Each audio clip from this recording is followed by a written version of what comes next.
We're talking about the hard times my mother went through.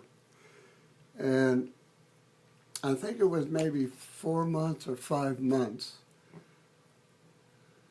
when my father died that I died. I know that sounds weird, but my mother was just getting over my father passing, not getting over, she never got over it, but she was kind of back to work as usual. And I became very sick. I was about 1 year old, maybe just a little bit less than a year old.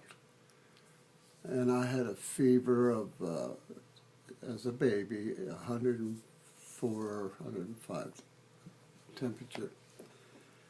So my mother normally just took care of all of us at home. But she knew it was serious, so she brought me to the hospital.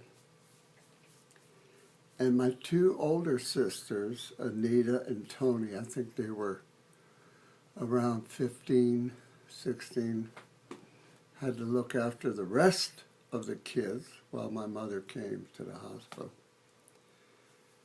Well, the doctors checked me out and I had pneumonia.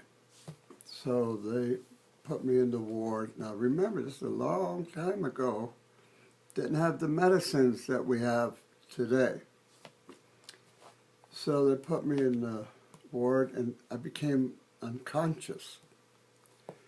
Then they realized that I had scarlet fever. Now, I don't even know what that is today, but then it was supposedly almost the ticket to the graveyard. But when she got that news, she got out the rosaries, and I'm telling you, she sat by my crib day and night saying those prayers. And she would have a little glass of water with a spoon in it. And I was a baby at the time, so she would take the spoon and try to put water in my mouth. And being unconscious, it was kind of hard. So I don't even think she got much of a cough out of me. So then the doctors realized that I had an ear infection.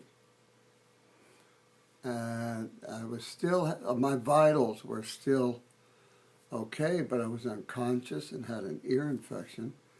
And they realized they had to operate on my ear and take out the mastoid bone, whatever that is. I do know that left a little hole in my head. So they operated, brought me back to the ward where my mother was. And again, she sat by the crib and she, back to the prayers. I don't know what saint it is that makes sick people well, but she was praying to that one a lot too, I'm sure. And then finally the doctor came in and looked at me and checked me out, and then he told the nurse to take my mother away to the reception room or to another room. And my mother said, no. She says, how is he? Is he going to be all right? And I was a baby, of course. And doctor looked at the nurse and he said, this baby's dead. So my mom said, no, he's not. And she grabbed that spoon again and tried to put water in my mouth. And of course, they had ice cubes in the crib. So I was laying in a bed of ice cubes because my fever was so high. And they just operated and took a little bone out of my head, which probably made more space for nothing. So my mother would not leave my side even though I was pronounced dead. So finally the doctor threw the white sheet over me and said, had the nurses take my mother away, and they started to wheel me down to the mortuary in the hospital.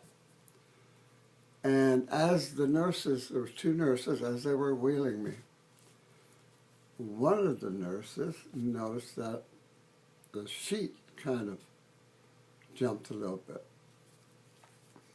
And she stopped wheeling, and they both stared at the sheet and kicked again. So they pulled the sheet off of me, and I was not moving very much, but I was like coughing. And the water that my mother had put in my mouth was drooling down my face. And they went, he's still alive. So they took me back to the room. And they told the doctor, he's still moving. And the doctor went, oh, can't be. So the doctor checked me out, and I sure was.